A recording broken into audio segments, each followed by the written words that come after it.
close to me, it scares me. Don, thanks very much for sharing your thoughts. We really appreciate that. And these are common sentiments here in this community now that they're finding out that their worst fears are being realized.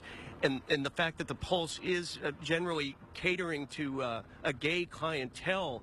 There are people that were going to the hospital talking about the impact on Central Florida's gay community, given the fact that, they've dealt with violence before, but this is to a whole new level. We spoke to an entertainer who spoke at length about that. Because we didn't know where the bullets were going to fly or what was going to happen or who was going to get hit. I mean, yeah. I know there were so many people in what was a peaceful community being shot. We don't know. When you go into our clubs, it's you love, you live, it's no hate, it's no drama, it's no nothing. It's for somebody to come up for somebody to come in the club and do that. They had to have something wrong. Something's wrong, and they didn't know cope or whatever, so they wanted to take it out on somebody else. And sadly to say, they took it out on my friends. I don't know. I came here, I went to one hospital, so they sent us to this hospital. I don't even know who survived and who's critical and who.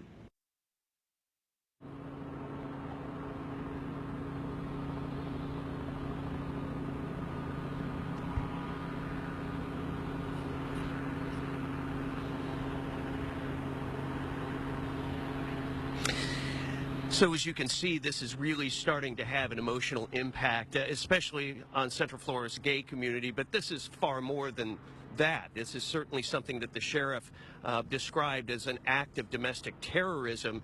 The FBI also said they're looking into the motives of this gunman, whether or not this was just a lone wolf or perhaps there was some type of motive specifically towards this nightclub. That's yet to be established, but without a doubt, given the fact that 20 people or thereabouts are dead inside this nightclub, this will go down as the worst mass shooting in Orlando's history.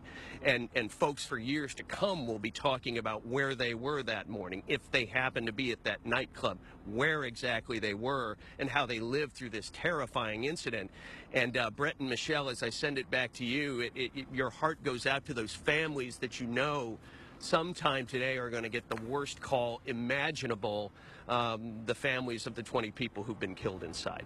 Let's send it back to you. It's very true. Bob, thank you very much. And thank you so much. And as we heard from the interview, John, the resident who lived near that club, it's really not sinking in yet what happened and the gravity of this situation. And we heard earlier from Mayor Buddy Dyer, Chief John Mina, and Sheriff Jerry Demings. And really what they were all saying is this is a horrific crime. It will have an impact on this community, a lasting effect on this community. But they also did mention that it's a strong community. We need to be resilient, and we are going to overcome this. I believe we do have a live interview right now with Michelle Meredith.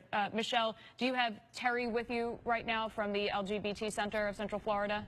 Yes, I'm here with Terry DiCarlo. And Terry, this club is primarily a gay club.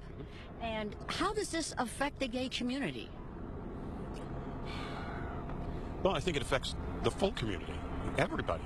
I mean, it affects people are now going to be afraid to go out to any nightclub.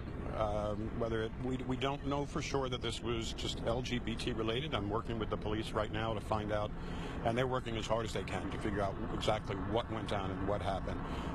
Could it have been a person that was just looking for a packed nightclub to go into and start shooting up? That's very possible. Could they have targeted because it is an LGBT nightclub? That's possible too. We just don't know right now. But I think it affects all the community. You know, people are gonna say, you know, they're gonna have to watch over their backs when they go out to a nightclub just to go out and have a good time, and now all of a sudden something like this happens, they're going to be afraid. It's just horrific to think something like this could happen. What is the center going to do at this point? Right now, we're opening up. We have grief counselors on our way. We're opening up the center. We have counselors, anybody who knows somebody that is in the hospital, somebody that might have been in the club, and this had to be traumatizing to see happening in the club. We have our counselors on their way to the center right now. We're opening the doors. We ask anybody, we welcome anybody, come on over. Our counselors there, come talk to them. Please come over. We're there to help. Thank you very much, Terry, for talking to us again. And as I mentioned, there's going to have another briefing, the Orlando Police Department, at 9:30. Possibly we'll learn more about the suspect and possibly learn more about the motive. Live in Orange County, Michelle Meredith, West 2 News. All right, Michelle, thank you. And as you can see behind Michelle there, too, that police tape still up. Those areas of downtown Orlando blocked off right now.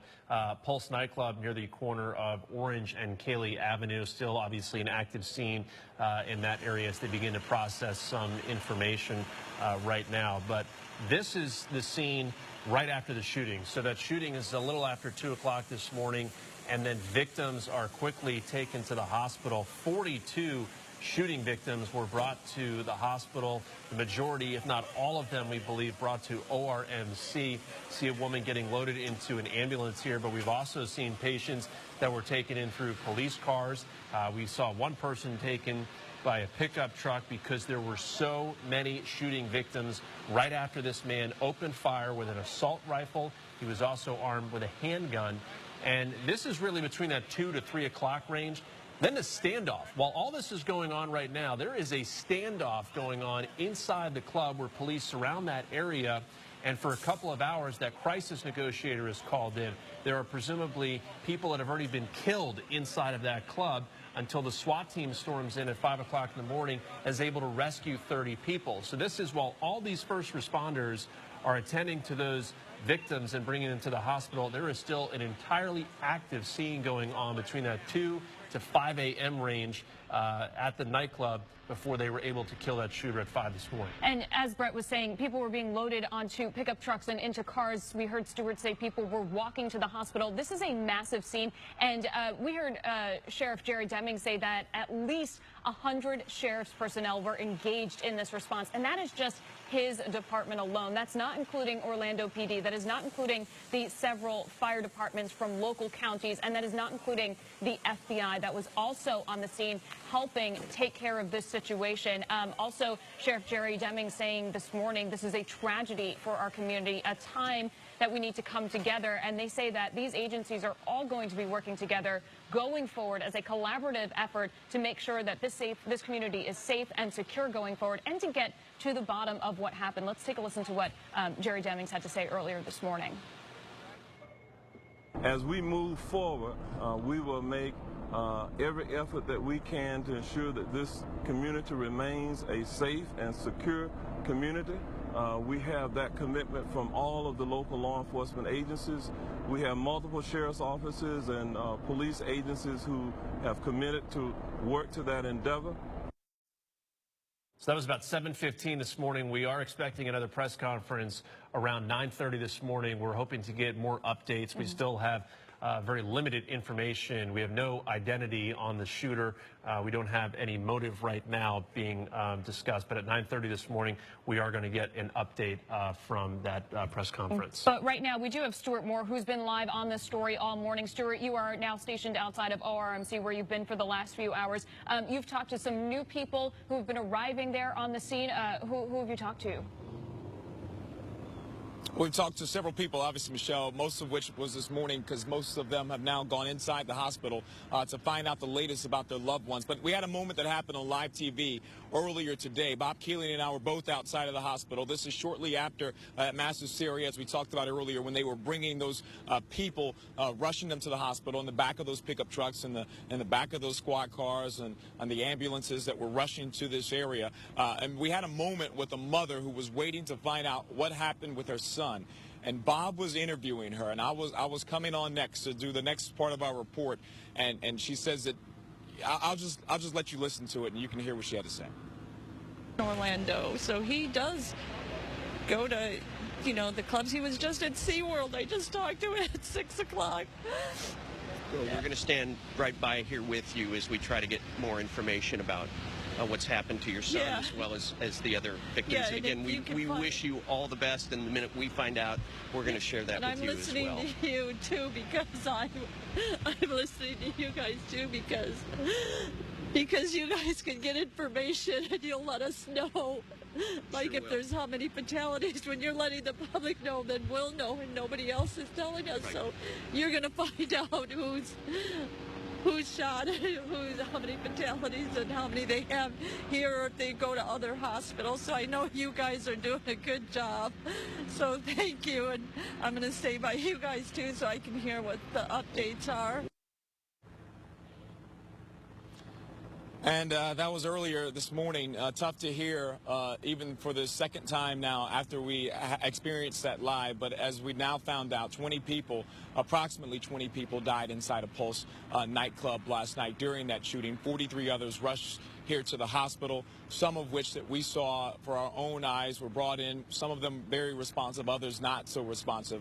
So the toll could go up on both of those figures when we find out later on in this news conference. But again, we are waiting to hear more from those family members when they come back out of the hospital and come back to our camera location and give us an update as to what they have heard.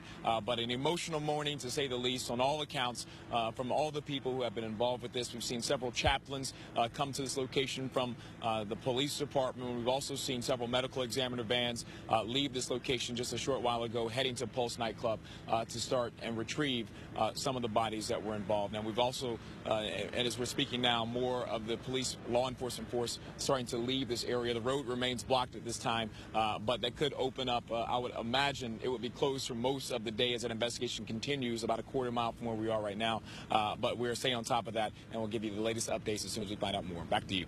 Stuart, live at ORMC. Thank you so much for that emotional video. Obviously, you could see the heartbreak in that woman's face. She just needs to know where her son is. Turning to our reporter, Stuart Moore, for some comfort in this time of just uncertainty in the hours after the original shooting started at 2 o'clock this morning. Now, we are looking at the area, and we do know that the FBI was involved in this, and they did at one point enter the Pulse nightclub. Do we have the new video of that happening?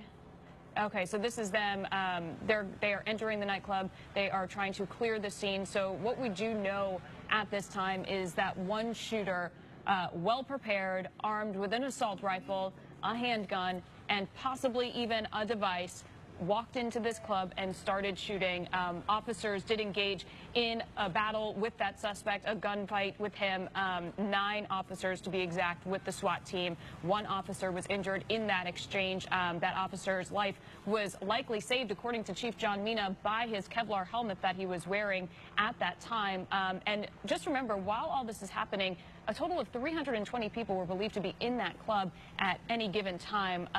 And Brett, we've been hearing numbers that 20 people dead still inside of that facility, 42 people taken to the area hospitals. And but Chief Mina said that they were able to rescue 30 people who were in there being held hostage during that time, with that gunman still alive in the club. Yeah, just an incredible effort that they were able to go in and get them and save them as that hostage situation was ongoing. The reason you're seeing some of this video from the FBI, they are taking over the investigation into the shooter involved here, which earlier reports had indicated that there were 2 shooters. There is, in fact, 1 confirmed shooter that is dead. The FBI is out there and will be handling that part of the investigation. Meanwhile, you heard Stuart mention they are now just starting the process 6.5 hours after shots were fired of going and to retrieve those who have been killed.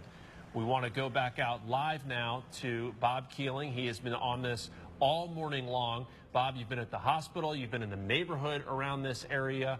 What do you have for us now? Yeah, Brett, we have some new video that our photojournalist Frank Burt was able to shoot, again, in close but safe proximity to this nightclub, as they were able to rescue some of these victims after that dramatic confrontation with this gunman inside the Pulse nightclub. And I'm mindful watching it that you had said at one point they actually ran out of ambulances And we're seeing this frenzy of activity as people are being treated and loaded into those pickup trucks.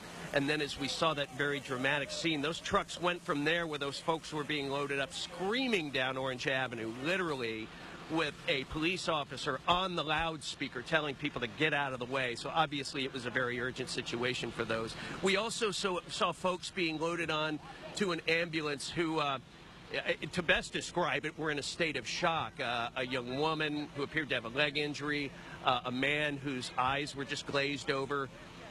And it does bear pointing out that there are a lot of other folks who are helping out in this heroically.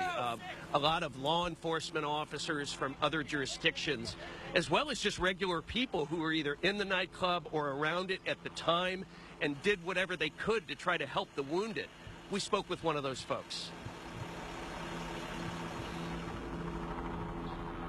I was helping somebody because he was laying down. I wasn't sure if he was dead or alive. And I was like, hey, are you alive? Hey, are you okay? He didn't speak English, but the person next to us who was helping us spoke, I don't know if it was Portuguese, but was able to get his name. And he went by Junior. I took my bandana off and put it in a knot, and I shoved it in his hole, the bullet hole that was in his back, because it didn't go through. It stayed in. Then the second person I helped, she got hit in the arm, and her name was Carlisha. And she came from Ohio as well, because I just moved here from Ohio. So moving here, this is my first nightclub, being here 2 months, and this is the experience. Ordinary people put in extraordinary situations and responding heroically, given the fact that they had gone out for a peaceful night at a nightclub and ended up basically having to serve in this de facto MASH unit that was outside the club after they were rescuing all of those people who had been injured. Back here in the neighborhood now, we still have law enforcement working a perimeter, just making sure the minimum amount of people possible will go in. We're actually on Lucerne Terrace, which is just to the west of the nightclub, just about a block. And we had just talked to a gentleman who lives right near the club who said he was just aroused, just literally the explosion of the police going inside this club rattled him out of bed. And now he told me he's just worried to death for the fate of some of his friends who work at that club. And that's just been a common refrain today, Brett and Michelle, is folks wondering the fate of those people. We also have a call into the medical examiner's office to try to figure out what they're going to do and how they're preparing for this mass casualty situation. We hope to hear back from them soon, and when we do, we'll pass that information on to you. Let's go back to you in the studio. All right, Bob, thank you so much. We're going to check back in with you in just a little bit. But right now, we want to take you back to the scene live. As you can see, this is hours later, 6 hours later. Police and FBI and sheriffs still on the scene. This is, they are going to be there for quite a while. The crime scene is large. We have been told that 20 people are dead inside of that building, people taken to the hospital. So we want to take you back to how this started at around 2 o'clock this morning. A shooter walked into the club and started firing. Officers engaged that shooter, who was armed with an assault rifle, a handgun, possibly even an explosive device. And then he ran back into the club and took hostages. And as Brett has been stressing, those people were in there for approximately 3 hours, some of them hurt, some people dead already, and some people alive for 3 hours while this situation was unfolding. And while they were inside, Orlando police and other local, state, and federal agencies were outside trying to get a handle on this situation. A massive response to the scene, and they were trying to determine the best course of action to go in there to save people, which they did.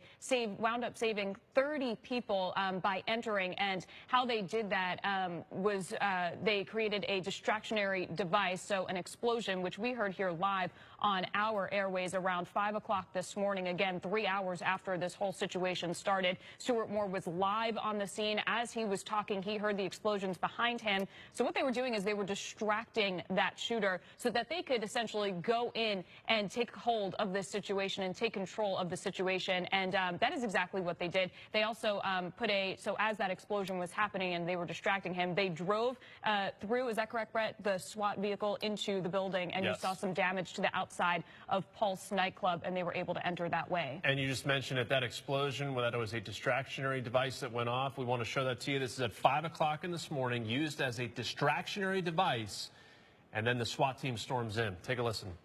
gunshots. He says several other people are also inside of that restroom with him. And just on live TV, I'm not sure if you guys were able to hear that back at the station. And Pete, we can point that direction, but we just heard a loud explosion that just happened coming from that direction. Now, we have been seeing some bombs. All right, so we did not know what this was. This is at 5 o'clock in this morning. We could only hear that explosion. Orlando Police Department then tweeting out shortly after this that it was a controlled detonation they had out there, and then we found out a couple hours later that was used as a distraction as the SWAT team then stormed in, took that shooter out, and then saved those people. On the right-hand side of your screen, this is the response to an act of domestic terrorism in downtown Orlando. You see the law enforcement, you see all those camps that are set up right there. No cars are getting through there. That area is blocked off. Law enforcement has called this an act of domestic terrorism. They've got a big scene there that they've got to begin to process.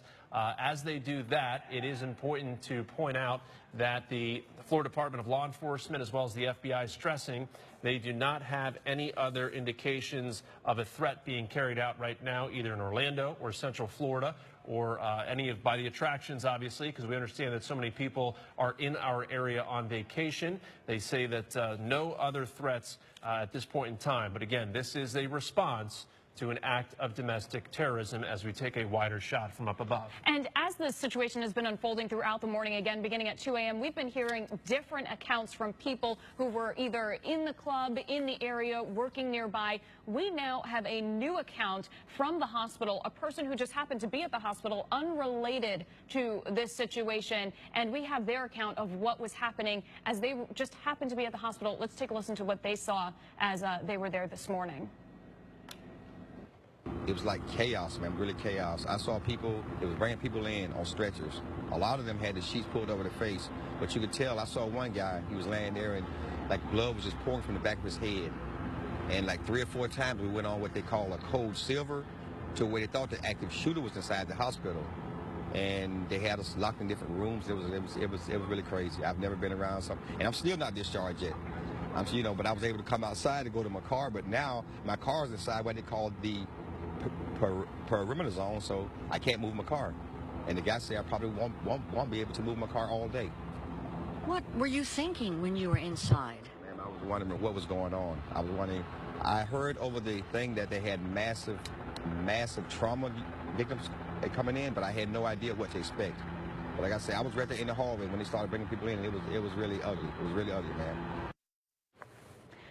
So again, that was Michelle Meredith interviewing just someone who happened to be in the hospital this morning at the time when victims started being brought to ORMC and to area hospitals with wounds from this overnight.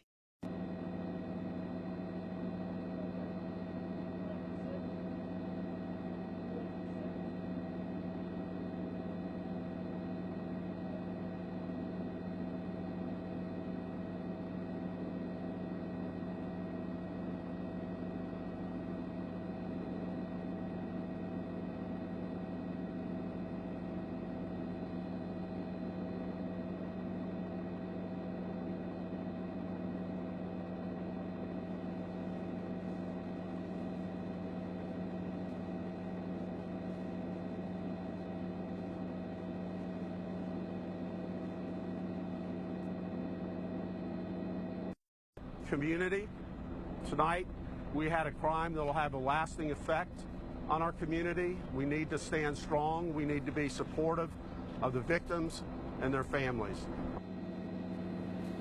All right, so that is Mayor Buddy Dyer from earlier this morning. One of the big questions that we had earlier for Police Chief John Mina, the FBI, and we will ask them again at 9:30, was this club targeted because it was a gay club? At 7:15 this morning, they said it's still part of this ongoing investigation. At that point in time, they didn't have any other details, but they are still processing that scene right now. So the numbers, 20 that were killed, they are in the process of taking those that were killed outside of the nightclub, still inside there right now, as we approach near 6 hours after those shots were fired, but a massive response to this domestic terrorism incident. And at this time, they're also conducting countless interviews from the witnesses. Like we said, 320 people were said to be inside of this club throughout the night. And police want to hear from you. If you happen to be at that club and you didn't go to the hospital or you weren't approached by law enforcement, maybe you just went home after this happened, they want to talk to you. They want you to go down to police headquarters because they need to ask you questions. And any little piece of information, even if you don't think it is relevant, could help them in solving this crime and giving them answers as to why this person may have done this, how he may have carried it out, and what happened during that time, especially that he was in there for those 3 hours with hostages, and anything you might have saw can possibly help them in their investigation. Let's go back now and listen to Chief John Mina. This is about 90 minutes ago. At approximately 0500 hours this morning, the decision was made to rescue hostages that were in there.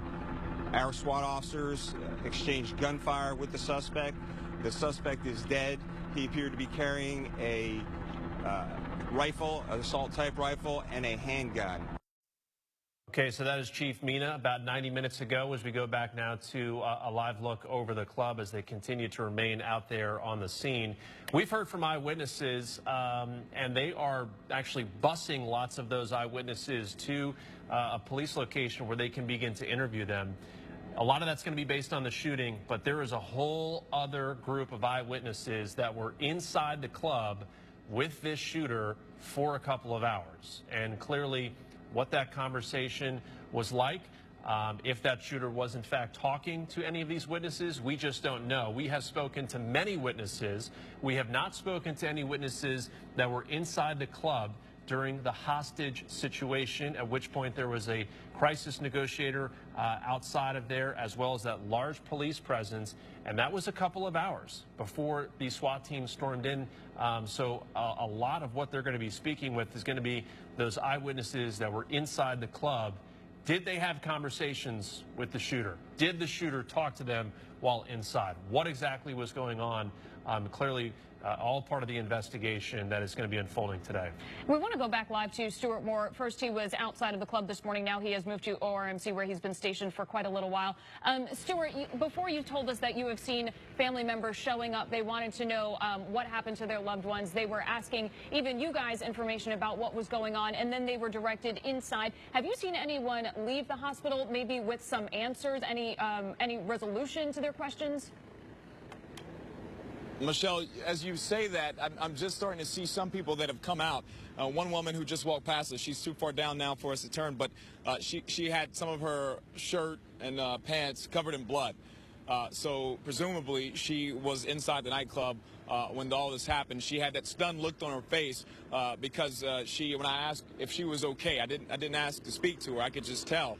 I asked if she was okay, and she just shook her head in a no fashion, and she's continued to walk down that way. And it looks like more people are also starting to come as well, possibly her friends. It looks like they're trying to catch up with her. Now, this situation all started this morning just after 2 a.m. And I actually spoke to someone who was outside when that club shooting first began, and they tell us that they first heard a big commotion, and that's when the gunfire started. Oh my God, people are getting shot, dude. Get out of here. Oh my God, dude. This guy's firing off shots. Oh my God, people are getting shot, dude. And it's scary to hear because we now know that some of those bullets were responsible for killing 20 people and injuring more than 40 others at this point. And now, we spoke to several people who were in and around the club who had just walked out just moments before I got here shortly after about 2:45 this morning. I spoke to one man. He was inside the club with his friends. When he first heard those gunshots, he thought that it was a joke. He says everyone jumped on the ground, initially thinking that there were gunshots, and that's when a rumor spread throughout the building that it was just a joke. someone was just playing. But then as soon as people started to stand up, that's when the gunshots began again. This time they started to see people that were not standing up after they first stood up the first time. So they started to crawl out of the place. He told us that he was not injured, but he saw people who were injured as he was crawling out of the building, trying to avoid any type of gunshots that were flying over his head. But he says his friends weren't so lucky. At least one of his friends was shot and brought here to the hospital. 2 other friends were shot and were still inside. Take a listen. We heard gunshots. They said that they were actually like, it was just like a joke, which technically it wasn't. Everybody was on the floor. They went up again. They were about to leave, but then the gunshot came again. We scrawled all the way down to the, like, we were crawling in the club or whatnot. That's pretty much it. We have still friends in there. We actually have 2 friends in there. One is has a wounded on his leg, and then the other one on the arm. You've heard from both of them though? One of them, the one with the hand wounded, he feels like he's gonna die in there. How lucky do you feel to be alive? Oh, I feel lucky to be with you. And that man, he was not able to tell us whether or not his friends were one of the people that were brought out after that big SWAT operation that went underway to take out that shooter who was still inside several hours, 3 hours approximately, after that gunfire first began. Now, he tells us that his friend was in the bathroom and was calling for help, not only to him, but to law enforcement officials. That's part of the reason why Chief John Mina actually explained why SWAT officers wanted to enter the building. Now, I want to just draw your attention to this, and this is live TV, so we're not sure exactly how this may play out, but this is the young lady who walked by earlier with some of the blood that was on her shirt. Ma'am, can we ask you just one quick question? Okay, she's not able to talk about it, but again, blood on part of her shirt, the part where her arm is holding that juice there, and now she's walking back towards the hospital. But that's been the situation out here. A lot of people still stunned by what they've seen. The same look that I've seen on victims' families when they were in horror as those bodies and people being rushed in by the police officers that were bringing them from the scene as soon as that SWAT situation had killed the suspect. Also, the same stunned look as those first responders realized that it was over. They had gotten all the people that were going to survive this incident out from that location. They just had a blank stare on their faces, stunned by what they had seen. Several chaplains from the Orlando Police Department have been out here this morning as well, presumably offering condolences to the families, the victims, and then also the first responders who have been around this area. So we know that the families, the friends have all been escorted inside so they can find out the latest on their loved ones who were stuck inside of the club for several hours with that shooter. At this point, they have not come back out, so we don't have any information, but we have seen a lot of activity continue here at the hospital. Back to you guys in the studio. All right, Stuart, thank you so much. And of course, Stuart will remain on the scene at that hospital to get the very latest as people possibly do start to come out. And right now, we are taking a live look over that area where it is clearly still shut down. We have such a massive crime scene that investigators are going through, and there are still so many questions left unanswered. One question that we did get answered at about 7:15 this morning when officials were talking was that there is just one shooter that it carried out this attack. Before, earlier in the morning, there were questions as to whether there were 2. Witnesses said they saw possibly 2 people, but we do know at this time it is just one person. He is dead. He was killed in a shootout with law enforcement officers. 9 SWAT officers engaged in a shootout with him because they wanted to go in and rescue the people who were still alive, being held hostage inside of Pulse nightclub for hours throughout the night. And one officer was injured in that shootout. Chief John Mina saying his helmet likely saved his life. We do want to go back out now to Michelle Meredith. She's been speaking to witnesses throughout the night. Michelle, who do you have for us right now? Well, I got here about 4:45 this morning, and the first thing I saw were the massive flashing lights, and then I started seeing groups of people who were very, very stunned. Some of them were witnesses. They were inside the club. Others were people waiting to find out about their loved ones. I started documenting it with my cell phone, and this is an interview with Natalie, who is very concerned about her daughter. What do you know? I don't know anything. They're not telling us anything. I just know she called me and she told me she was shot in her arm and she was screaming and hollering, and I don't know anything else. What do you think of it this point? I'm just thinking that I'm just praying that she's okay. I don't know. It's crazy. Now, we've got a shot of the club, and they're telling us, they told us in the news conference that there are approximately people in that club at this point dead. Back to you. Michelle, earlier today when we were interviewing you this morning, when we were asking you and you were talking to other people, you were giving us the information from the scene. You have been there this morning, and you've lived in this community yourself for quite some time, and I hope you don't mind me saying you yourself sounded very emotional reporting from the scene. What is it like for you to see this happen in your community? Well, you can't believe it. So many people dead in one morning. How can this be in Orlando?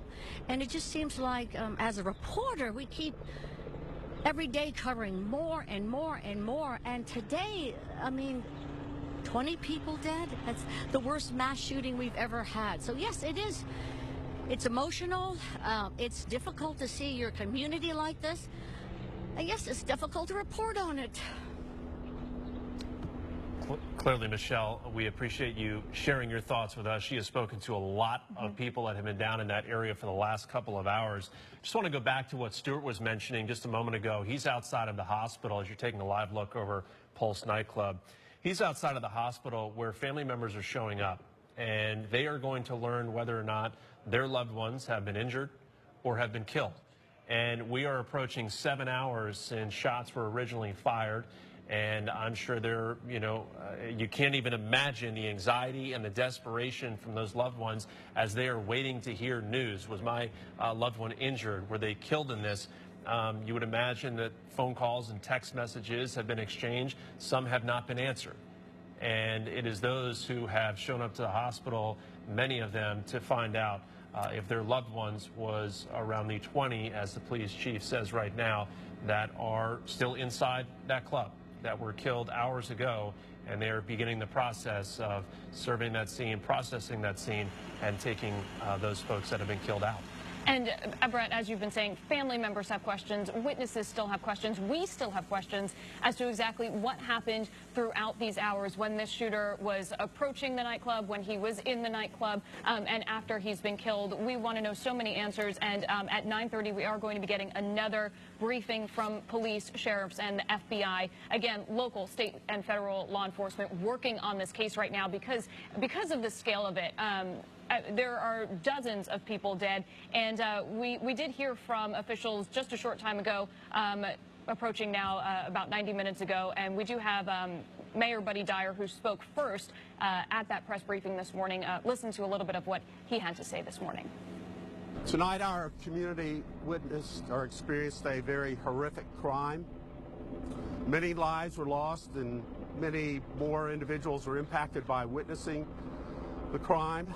Many were saved, however, by the heroic efforts of the men and women of OPD, the Orange County Sheriff's Office, Seminole County Sheriff's Office.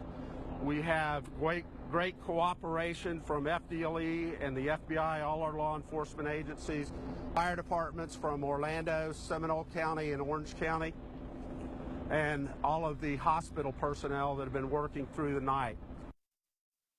All right, so that was Orlando Mayor Buddy Dyer. He was talking this morning. He was the first one up at the podium when law enforcement were giving us an update. That was about 7:15 this morning, and we are expecting another update at about 9:30, so in just about a half hour. Obviously, we are going to bring that to you live right here on West 2, so stay with us for the very latest information coming from the investigation that is still unfolding and will still be going on for quite some time because of how large it actually is. 9 o'clock on a Sunday. Many of you typically watching other programming. We are staying live with this breaking news. An act of domestic terrorism as described by law enforcement in downtown Orlando. Pulse nightclub had about 320 people in it last night. Police tell us when a shooter stormed in there at 2 in the morning with an assault rifle and handgun and started opening fire. As you're taking a live look right now of FBI that are searching a van outside of the nightclub right now. They continue their investigation.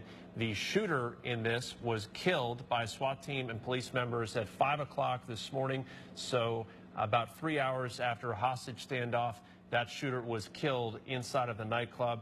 The police were able to rescue 30 people that were stuck inside there, but around 20 people, we don't have a specific number, but we're told around 20 people were killed in this shooting, and 42 were taken to the hospital with gunshot wounds. The FBI is involved in this. They are investigating the shooter. We do not have details on that shooter, but we are told the FBI is investigating that.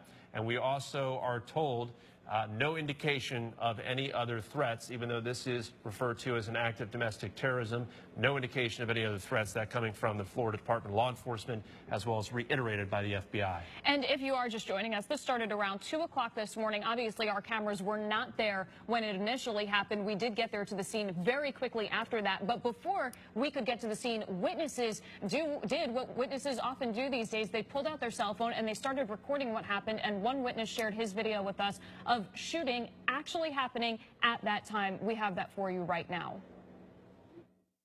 Oh my God, people are getting shot, dude. Get out of here. Oh my God, dude. Firing off shots.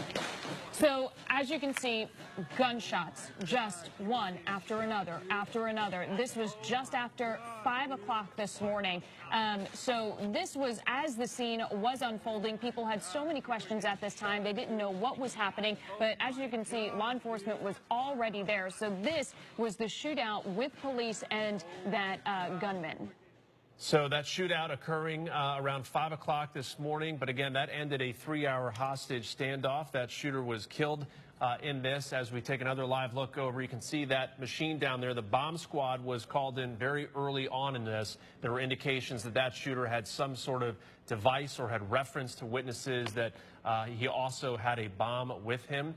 So the bomb squad was brought in there. They have been checking that scene out. We had some controlled detonations earlier, and we found out those were distractions to enable the SWAT team to go in and take that shooter out. But a huge scene that is blocked off in downtown Orlando, and they have set up shop right around Pulse nightclub, which is a massive crime scene at this point in time. It's going to take them a long time to go in there and document all of this information. But as we pan out, you can see the roads that are blocked off in and around that area. And what you were just looking at when the shot was a little tighter on that van, FBI is looking through a van that is parked outside of Pulse nightclub at this time. Now, we don't know whose van it is. We don't know what they are looking for. As you can see, they had that robotic device also stationed outside of that van. So clearly this has something to do with the investigation. We don't know what at this time. But the FBI is going to be heavily involved in this investigation. They are actually going to be the leading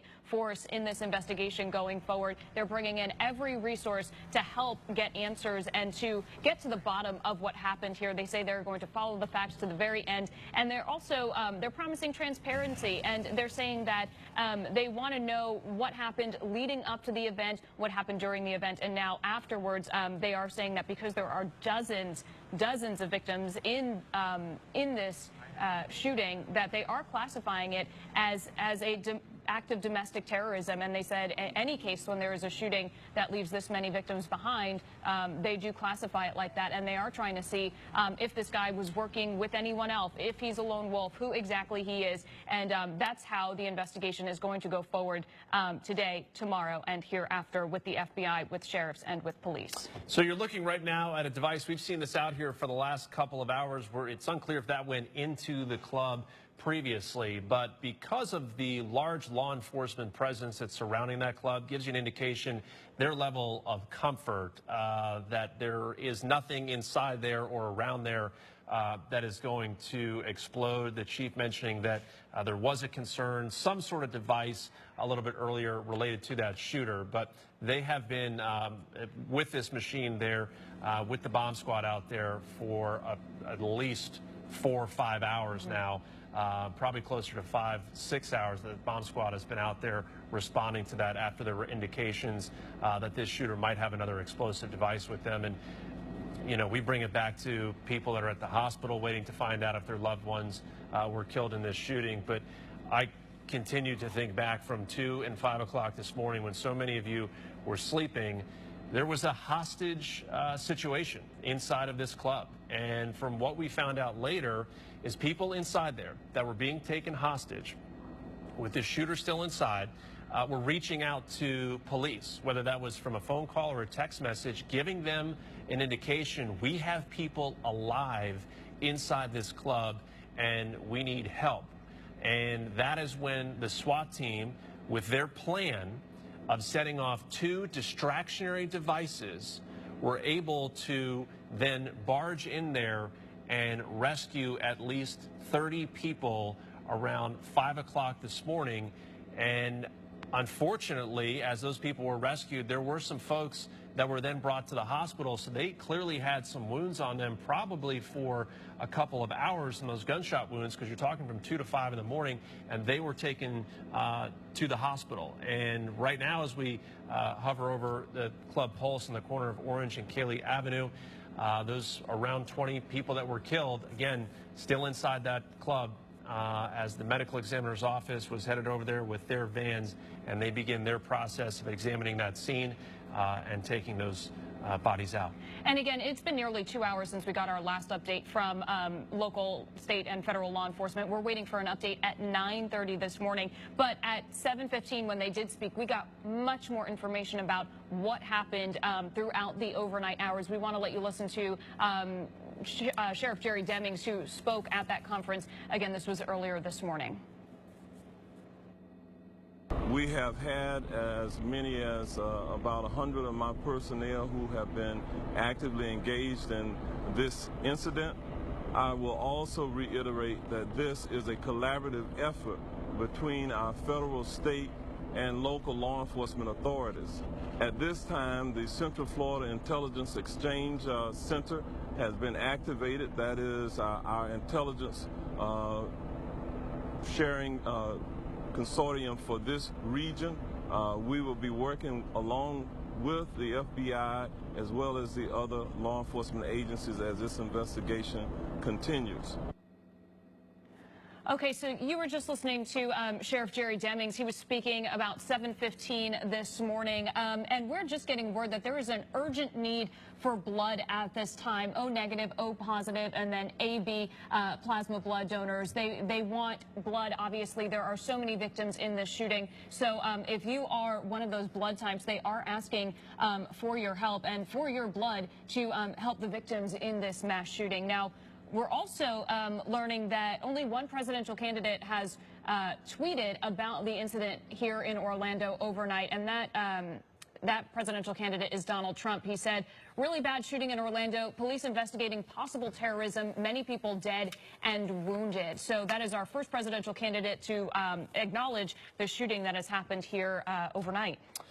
Unfortunately, in this country, we see mass shootings and we see the response on social media. And here is the graphic that many people are now changing their profile pictures to, whether that's on Facebook or another social media account, to put their support behind Orlando, to put their support behind the victims in this tragic mass shooting where 42 people were sent to the hospital and around 20 have been killed.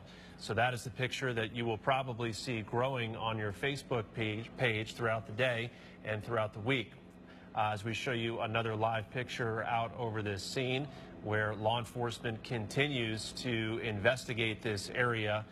We've seen them really just kind of control the streets out there and block everything off. So if you're traveling through or around downtown Orlando today, you're going to want to check the roadways because a lot of this is going to be blocked off. This is such a big scene that they continue to gather.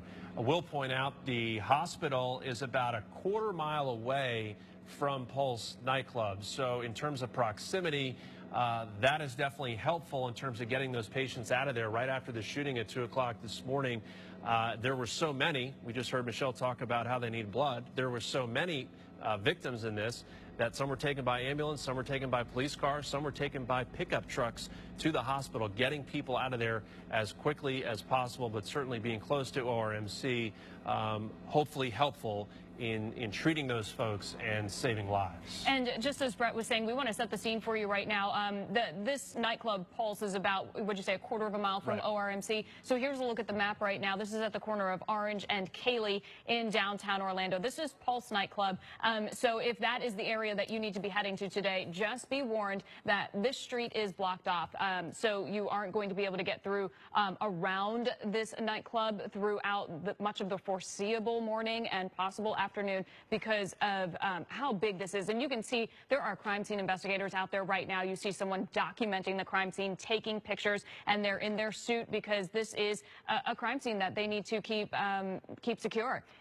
Pretty big facility. From what we've been told, about 320 people were at that club last night. And when someone walks in with an assault rifle and starts firing, clearly many are going to be hit. So there's a huge area that they need to continue to canvass. And then where exactly they are in this investigation, we're going to get an update around 9:30. We're expecting to hear more again from Police Chief John Mina, as well as the FBI, who is handling the investigation into the shooter who has been killed. And throughout the morning, we've been checking in with all of our reporters live who have been following this for us. From the very beginning, one of those reporters, Stuart Moore, who started out over at the club and now has moved in the last few hours over to ORMC. Stuart, what are you seeing out there now, roughly 6 hours after this whole situation began? Well, we've seen a couple people who've been driving in and out just trying to find out whether or not their loved ones are one of the people who are in the hospital. Not a lot of family activity out here because they've all been taken inside of the main entrance area. But I want to mention something that you all just said just a moment ago, and that's the urgent need for blood. Because, you know, anytime you ever have a mass shooting situation, we had 43 or more than 40 people injured in this shooting. And so the tremendous amount of blood that is needed to help those people survive. O positive and O negative, those are the universal ones. Those are the ones that people are going to look for the most. But if any type of blood type, I'm sure the hospital will take it at this point, especially for those people that were injured. We spoke to one mother earlier. Her son was in the nightclub. She had not heard from him. Her son's boyfriend was also in the nightclub. He was shot multiple times and was rushed into surgery, one of those people who would need the blood. And she had emotional comments to tell us earlier today. My son was at the nightclub with his boyfriend and other friends. And I know that his boyfriend has been shot multiple times and is in the emergency room. But I don't know where my son is. No one can tell me where my son is. If he's been shot, if he's dead, no one knows. But they told me there are fatalities. And you haven't heard from him? You haven't gotten a phone call? We texted him, called him, and he's not answering the phone. But he was sitting right next to his boyfriend, and his boyfriend definitely was shot with multiple gunshots and taken in the ambulance. So another friend who was in the bathroom at the time said he heard over 100 shots, and it was still active. They weren't taking any bodies out of the club because they had a potential bomb in there. So I don't know if he's still in the club, if he's incapacitated, if he's dead, or if he's being worked on here at the hospital. And that was that mother's heart-wrenching comments this morning when she was still unsure about her son. She was taken inside the main entrance so she could find out more information, hoping that her son was one of those people that was rushed here to get that treatment. But again, a big call for the O positive and O negative blood types here at the hospital. Also a big call for anybody that can donate blood. The situation continues to unfold. Just so many people who were injured in this shooting. Guys, back to you. Hey, Stuart, we saw that woman that you just showed us a clip of earlier this morning turn to you for some comfort. Obviously, this is a very heartbreaking situation for people who cannot find their loved ones. Have you ran into anyone else at that scene? I know you've been seeing lots of people come in and out. I see you're posting on Facebook. You saw two men behind a 7-Eleven crying. Obviously, this is having a huge impact on this community. Could you tell us a little bit about that scene? And when I saw those men, and Michelle, thank you for bringing that up. That happened when I first arrived here. This was around 2:45. I got a call from one of my law enforcement sources right after 2 o'clock that this was happening. Got ready, ran down here as soon as I could. When I got here, around 2:45, 3 o'clock, I pulled up at Gore and Orange, which is just north of the hospital location, and that's when I actually saw two men at the 7-Eleven crying. They were crying, they were on the phone, they were embracing each other, just distraught about what they had seen. At that point, no photographer was here with me yet. I was just gathering information on my own, and I knew that they weren't in any state to do any type of interview because it was still just too real to them. It had just happened within that hour. And so we just stepped to the side and I asked them, you know, can I pray for you? I'm an emotional and religious man, so I just asked them if I could pray for them, and they said yes. I didn't tell them I worked for WESH. I didn't say anything, and we just sat there in prayer for a couple of minutes, and then I walked away and I handed them a business card just because this is what the profession that we're in, and they said thank you, and then they walked away. So it's a raw emotional scene because we're talking about more than 300 people that could have possibly been inside of the nightclub at the time of this shooting when this happened. So when those gunshots started, I mean, you can see why it was so easy for the toll to mount up so quickly and the amount of people that were injured. So definitely an emotional scene for not only the first responders, not only the people that are involved with this situation directly, whether they're family members or actually inside or friends, but everyone that's involved with it as well, guys. All right, Stuart, thank you so much for your firsthand account and for talking to witnesses at the scene from very early this morning. Obviously, there's support coming out for Orlando, and what you're looking at on our screen is the profile picture that people from all over are changing their profile pictures to in support, to stand behind Orlando during this very, very tragic and very emotional time. There's also a new hashtag out. Do we have a look at what that is? Here it is. So it's hashtag pray for Orlando. If you want to show your support, you can do so by tweeting this new hashtag that's coming out. Also, we're getting lots of questions. We mentioned before that there is a need for blood. So, Brett, do you have information on where people can go? You heard Stuart mention that, just giving an indication of how many people were hit during this mass killing. They are looking for blood, O negative, O positive, to be more specific. And they say to find a donation center or a big red bus near you, you can visit oneblood.org. That is the website, oneblood.org, because so many people have been asking us on our Facebook page, how can they help? And what they need right now is blood. They do need blood for so many victims that have been injured in this. Again, that's looking for the big red bus, oneblood.org. And you can also go to WESH.com. We have all the information that you'll ever need about what happened here and where you can go get blood or where you can give your blood on WESH.com, so you can head to our website as well. Also, our other reporter who's been following this morning is Michelle Meredith. She has been very close to the crime scene. Michelle, do you have new information for us at this time?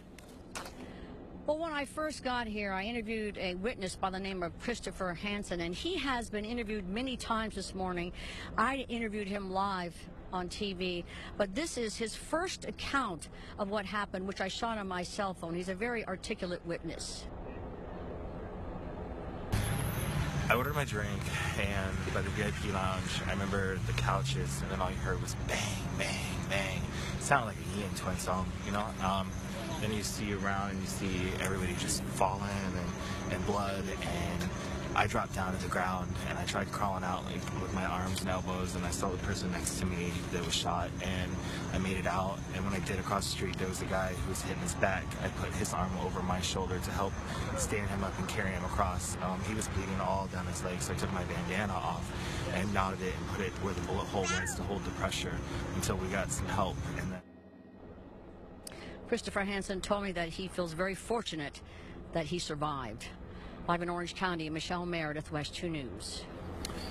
All right, Michelle, thank you. We bring you back out live over the scene over Pulse nightclub, the scene of a deadly mass shooting, the scene of a hostage standoff for hours, really between 2 and 5 o'clock this morning. A large law enforcement presence out there. The bomb squad has been out there for much of the morning as well. This is going to take some time to get this entire area processed. We are expecting an update from law enforcement and city officials coming up at 9:30 this morning. But just to give you an indication, around 20 people have been killed, 42 that have been taken to the hospital. with gunshot wounds. The hospital, as we mentioned, currently looking for blood donations. That's how much they are dealing with right now in trying to get these folks some treatment. So many of you asking how you can help. That's one way to do so is going to be through blood donations. And the way you can do that, someone was just asking me on Facebook, where do you go? To donate, you can go to a donation center or find a big red bus near you. And we have all of this information for you on WESH.com. So if you do happen to have one of these blood types, they need your blood today to help with these victims. So many victims, 42 taken to area hospitals overnight in this mass shooting. We're also, do we have that statement from the White House? The White House is finally is speaking out. Okay, so we do have it here. It says, our thoughts and prayers are with the families and loved ones of the victims. The president asked to receive regular updates as the FBI and other federal officials work with the Orlando police to gather more information, and directed that the federal government provide any assistance necessary to pursue the investigation and support the community. So that is the latest statement out of the White House this morning about this deadly overnight nightclub shooting. And again, we are getting support from people all over the country today. And we do have some new information, Brett. We have an identity of the shooter. Yeah, NBC, the Today Show reporting the shooter has been identified as Omar Mateen from the Port St. Lucie area. I believe that's correct. 29-year-old Omar Mateen is identified as the shooter who stormed into Pulse nightclub at 2 o'clock this morning with an assault rifle and a handgun. We do not have much more on this, only the identification, Omar Mateen, of his name. They did tell us earlier the shooter was not from the Orlando area. So we are hoping to get a little bit more information from authorities coming up here in hopefully about 10 minutes. And you can see they're already setting up for this press conference. They told us earlier this morning they'd brief us at 9:30. So we are waiting to learn more information, hopefully, about the shooter and how this whole situation unfolded. We did get many more details around 7:15 when law enforcement initially spoke in the morning after this whole shooting happened. So stay with us. We're going to carry that press conference live at 9:30. Again, we're hoping that they start on time because we do have so many questions now about this 29-year-old Omar Mateen, who has been reported as that gunman. Now, you're taking a live look from our chopper over that scene. Still a large police presence. You can expect that this will be this way throughout the morning, throughout the afternoon. There is so much for officers and investigators to comb through. They're not only looking inside the club, but before we saw them actually looking through a van in the parking lot.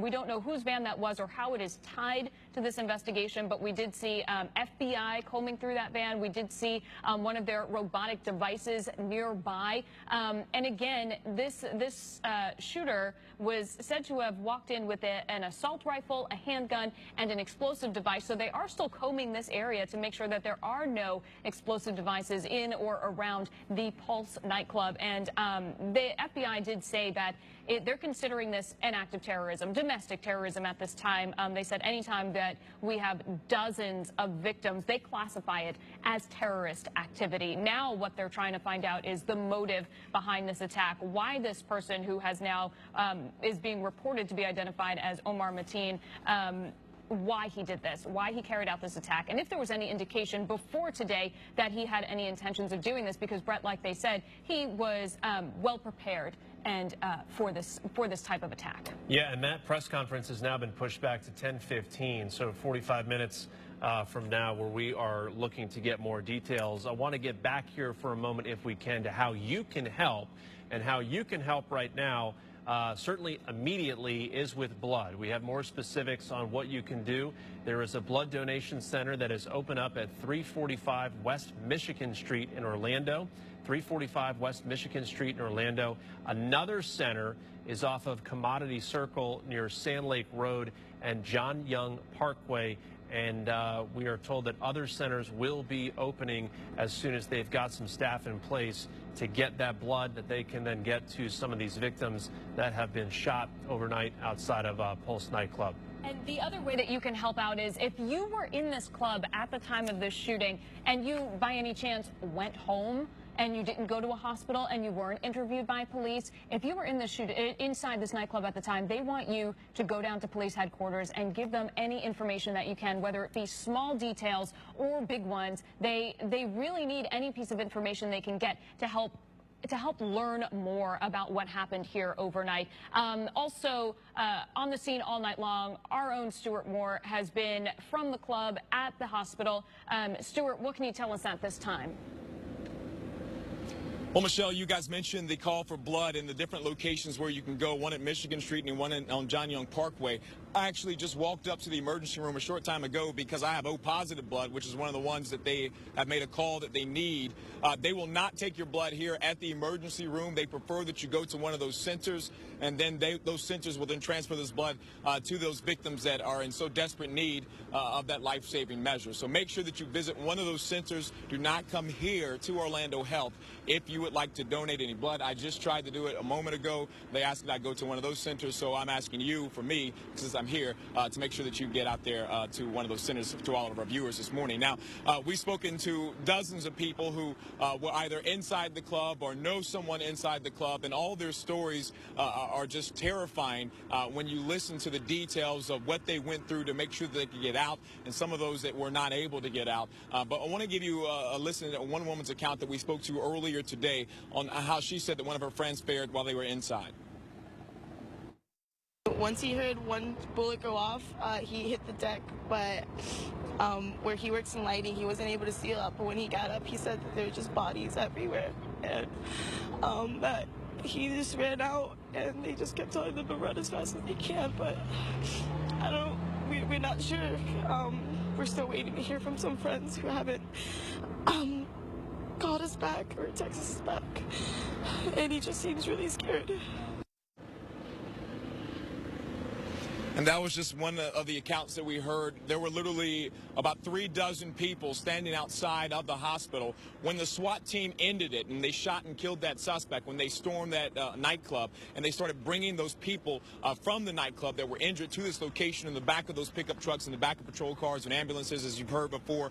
That massive group of 30 or so people ran towards the entrance of the emergency room because they wanted to see whether or not it was their loved one that they had not heard from or not been able to hear from that entire time during that 3-hour period or so where that gunman was holed up inside of the actual club. So at this point, they were told that they could not go in, and this is still a developing story. Now all those people have been transferred inside of the building there in the main entrance area. We're starting to see some people trickle out, but still no family as of yet. We're working to get one of those family members so we can get an update. And also that woman who we heard from earlier that became very emotional learning that her son had not contacted her. She called him several times. He was missing, and his boyfriend was shot several times. They were sitting right next to each other. He was in ORMC and under surgery after taking several gunshot wounds. We're still working to find that woman once again so that we can find an update on her son. So many of you have reached out at home to find out what her situation is. So it is still very busy out here. The roadway remains blocked off, and police continue this investigation as friends and family of those people who were shot continue also to sit in this area as well. Back to you guys in the studio. All right, Stuart, thank you so much. And we do want to tell anyone who does think that they have a family member who happened to be inside that club, in case you're just waking up this morning, our ORMC has established a meeting area for family who do think that they have a loved one or possibly had a loved one inside that building. So if you're an immediate family member, they want you to come to the main entrance of ORMC's new North Tower. That is at 52 West Underwood Street. There you will be escorted into the area that they have established, but you do need identification to get into the hospital, so make sure you are prepared for that.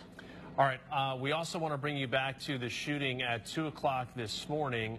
When that gunman opened fire, there was someone in that area who was a witness. They pulled out their phone. They started taking this. Watch this. It's about 2 o'clock this morning when that gunman storms into Pulse nightclub and starts firing. Oh my God, people are getting shot, dude. Get out of here. Oh my God, dude. This guy's firing off shots. So that is when this all started in downtown Orlando just after 2 o'clock this morning. There was one officer working at nightclub as security. They started to engage in gunfire with that shooter. That shooter then stormed also into the club, opened fire, and that's when, of course, all these people were hit from 2 to really 5 in the morning before the SWAT team stormed in there. we had a hostage situation that was taking place inside this building. We know that the SWAT team rammed a portion of this building to get in. It's unclear if that's what that hole is off to the left-hand side there. It's unclear where exactly they entered in here, but they had folks that were inside that were reaching out to police, letting them know that they were stuck and being held hostage. And that's when the SWAT team put a plan together in place, and they were able to go in there and take out that shooter, as well as save about 30 people from inside that club. And we were able to learn many more details about what happened at around 7:15 when law enforcement gave us an update on what happened. They were giving us details that we didn't know about previously. Also, our reporters have been on this scene throughout the night. One of those, Bob Keeling. Bob, you spoke with a resident who lives nearby earlier today. Obviously, this is having such a profound impact on this community. What did he tell you? It's really been jarring for them. They talk about what a peaceful neighborhood this is, everyone tolerant of each other, and then to have something like this happen was just really a body blow. Just a few minutes ago, the police were actually asking us to move back behind our vehicle here on East Cayley Street. We're about a block east of the nightclub now. And if we could take a look from Chopper 2, again, you get a better view of the scene here right now. It's still a very, very active investigation, large crime scene. We know that they had been sweeping the area just to make sure that there are no explosive devices. And so they did ask us to just take a couple of steps back, and they're also keeping people who live in this area a good block away as they continue with this very important investigation type activity. We talked to a man who lives just about a half a block from the nightclub, and today is actually his birthday. And like many people across the city of Orlando, he is coming to terms with what he experienced this morning. Take a listen. Just thought I heard shots and kind of brushed it off, and then went back to bed and lied down, and then cut the TV on, and there it is.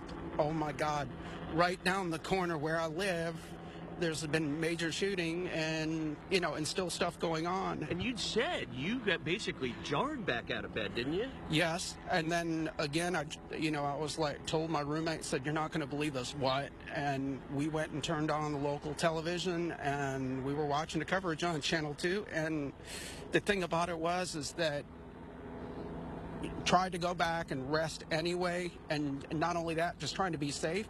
I mean, locking my doors, not knowing if we have another shooter out there. That's the other thing. And like I said, I got jarred at about 5 o'clock in the morning when they did the detonation. Oh yeah, it was unbelievable. It literally shook the building. And so it was like, I haven't been able to sleep since, and I'm probably going to have a hard time sleeping tonight. And you said, I mean, the folks who are down at the Pulse nightclub, I mean, some of them are friends, some of them are neighbors. What are your concerns about them?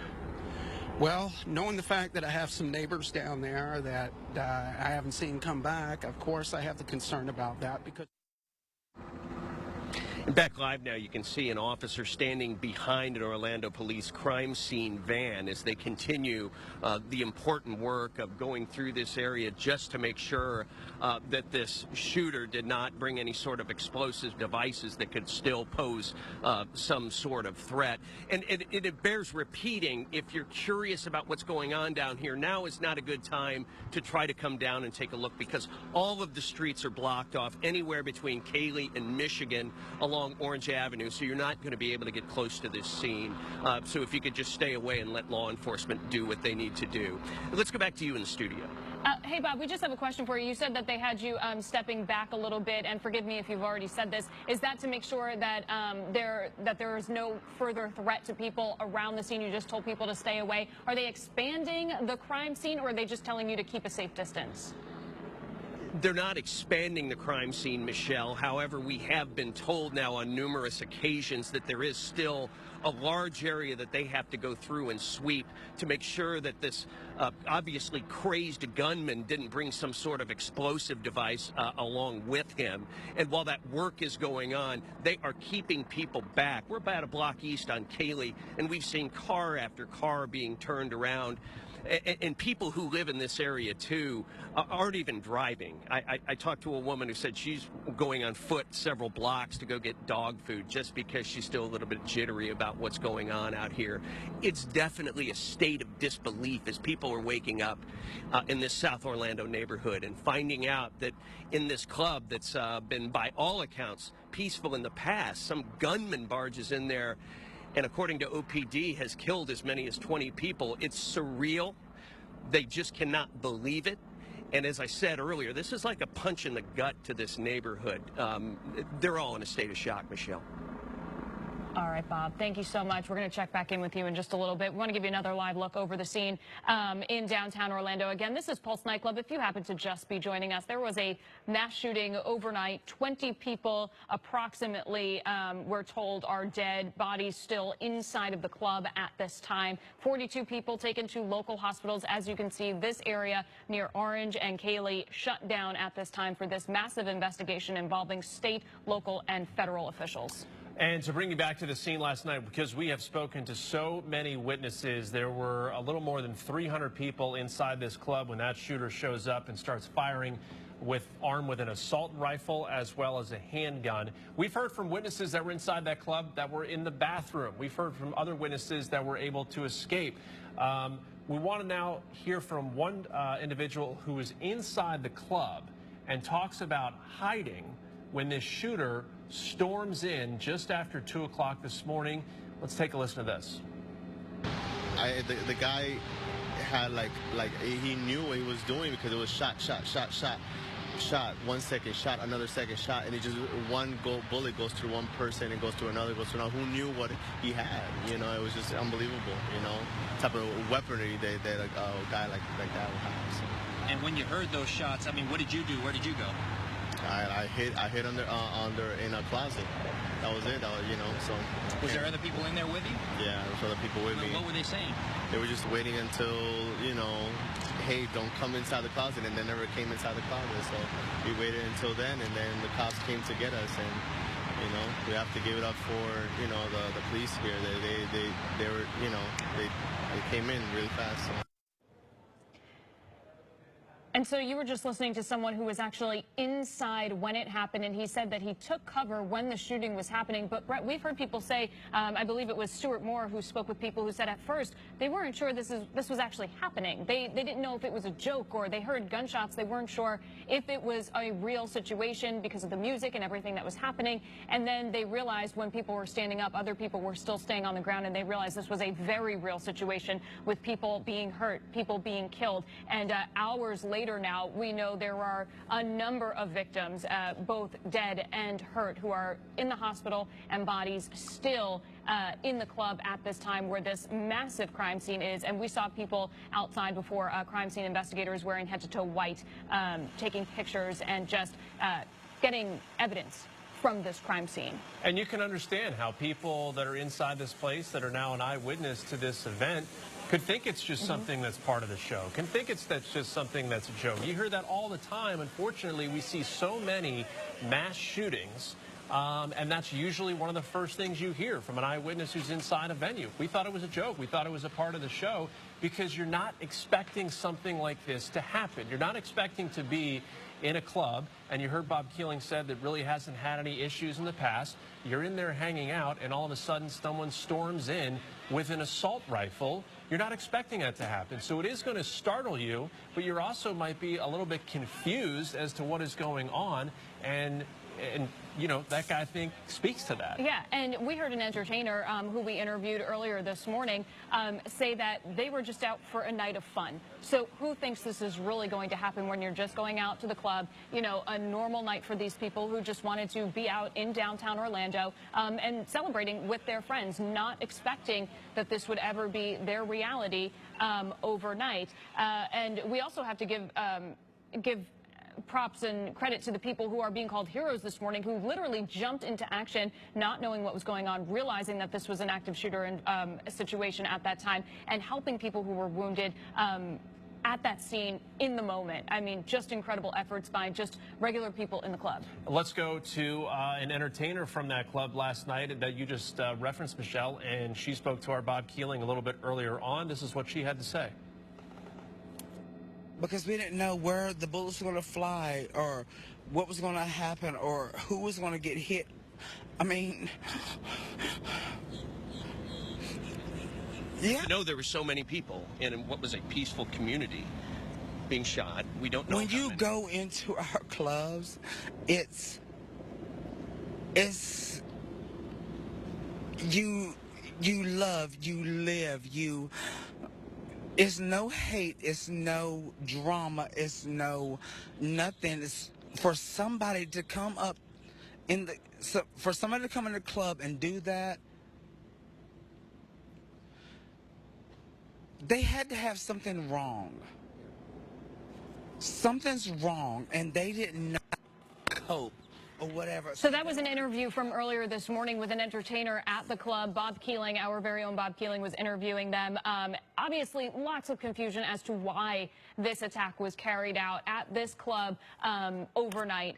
People have questions about if it was a hate crime and if this was terrorism related, and that is something that FBI, police, and sheriff's deputies are investigating this morning. They're looking into who the shooter is and the motive behind this. And also, we're getting reaction now from people, presidential candidates. Donald Trump has tweeted overnight, and also the White House has been briefed. And the White House said that our thoughts and prayers are with the families and the loved ones of the victims. The president asked to receive regular updates as the FBI and other federal officials work with the Orlando police to gather more information, and directed that the federal government provide any assistance necessary to pursue the investigation and support this community. And that is the kind of support that our community is getting this morning from the FBI. They said they are willing to pull out all of the stops to get to the bottom of what happened. They're going to follow the facts, and they're promising transparency in this whole investigation. They're going to let us know what is happening, step by step. And we're expecting another update here in about a half hour. It's still unclear at this moment. This is all part of the investigation. Unclear if this was targeted because it is a gay club. They did not mention anything about that at a press conference around 7:15. Maybe at 10:15 we will hear a little bit more in terms of details.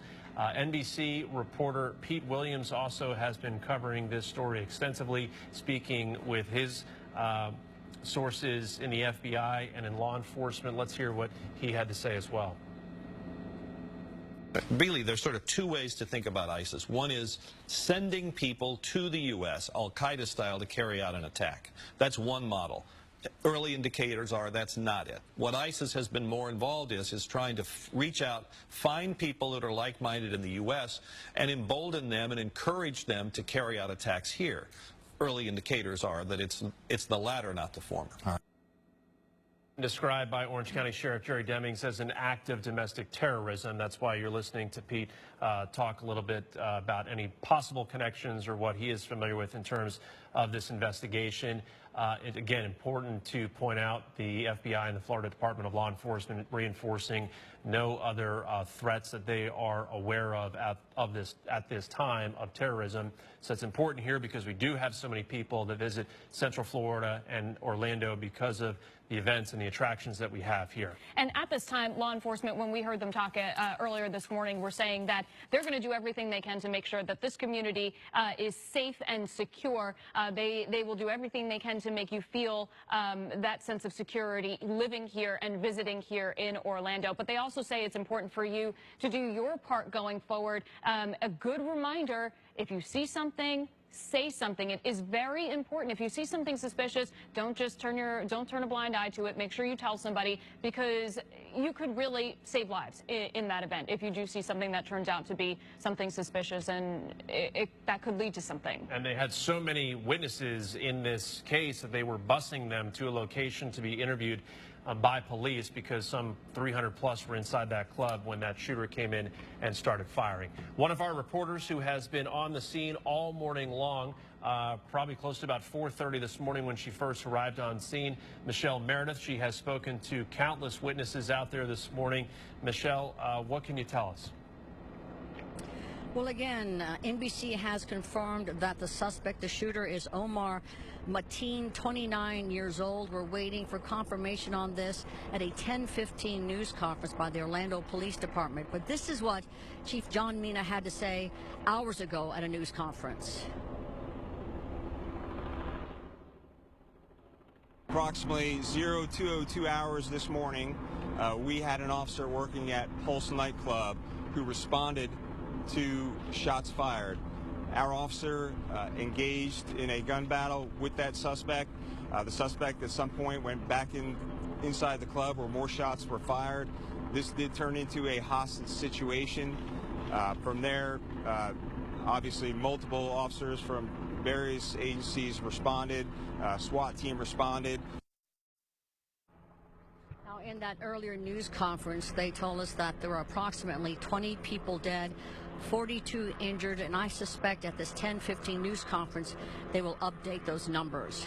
Live in Orange County, Michelle Meredith, West 2 News.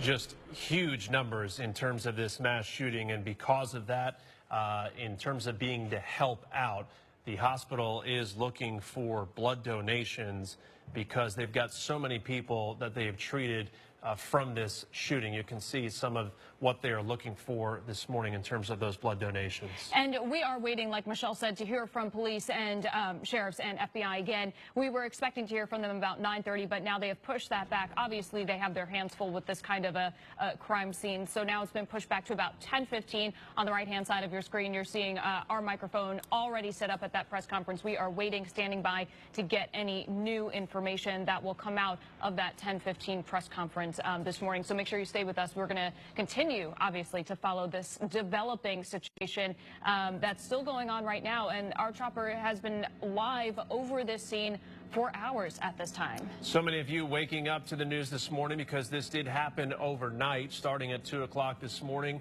The presidential candidates are weighing in as well this morning. We want to show you what they have to say about this tragedy in Orlando. First, Donald Trump, really bad shooting in Orlando. Police investigating possible terrorism, many people dead and wounded.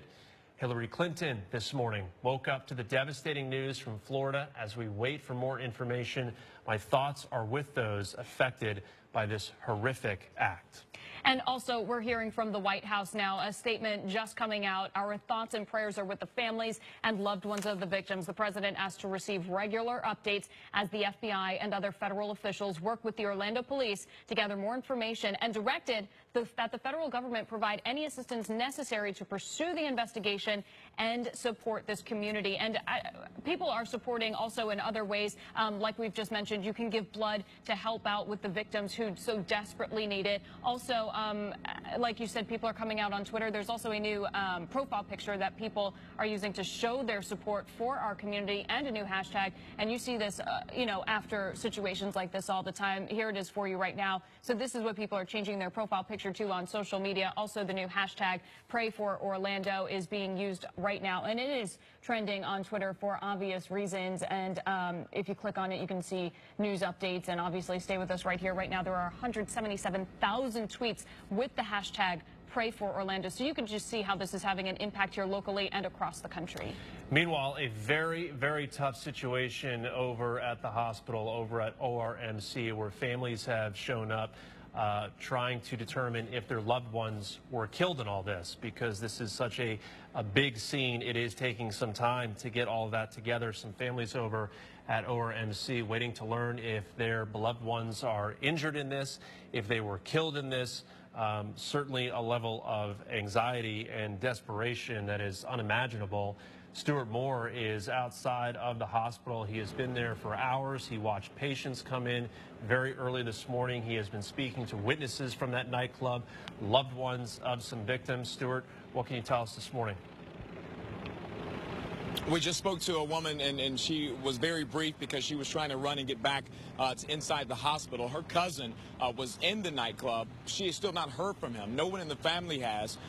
They are trying to determine whether or not he is one of the approximately 20 or so people who may have passed away, or if he was not able to speak when he was rushed here to ORMC. They don't know which side of the fence he's on, but they do believe that he was one of the people who was at least shot inside of that club. That's the story that we've heard from so many people as they've been out here. We've also been trying still to get back in contact with the mother who we spoke with earlier this morning.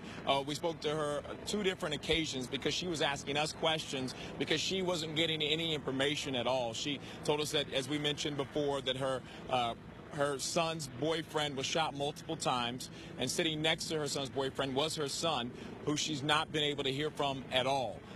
And she's fearful that her son was one of the people who was killed. Now, she stood outside of this hospital for hours with us this morning before being able to go into the main entrance and try and find out some answers.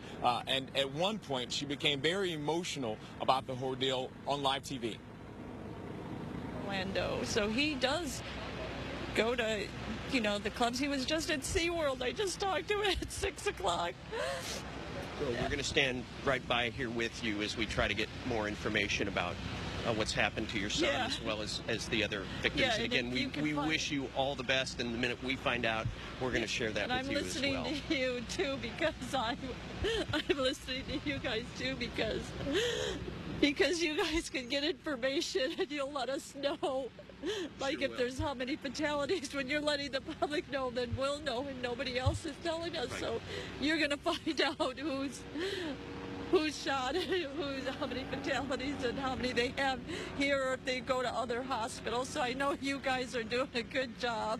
So thank you, and I'm going to stay by you guys too, so I can hear what the updates are. And as you can see, that woman becoming so emotional, she just grabbed us and we gave her a big hug just to help her through this tough time of uncertainty. I'm joined now by a family. What's your name, ma'am? I'm Tina Secor. And you all came down here for a specific reason. We live right across the street from the hospital and have been watching the news all morning and wanted to come out and support our community. So we came to give blood because we know they really need it. This is just an unbelievable situation that's happened. And as I told you earlier, they won't take blood here, but you can go down to the One Blood Center just on Michigan and Orange. Why did you feel compelled to come out here? I mean, it doesn't sound like you knew any of the people that were involved. You know, we love our neighborhood. It's such an incredible, diverse community. And the gun violence situation in this country is out of control. And this hits so close to home. And we wanted to do something to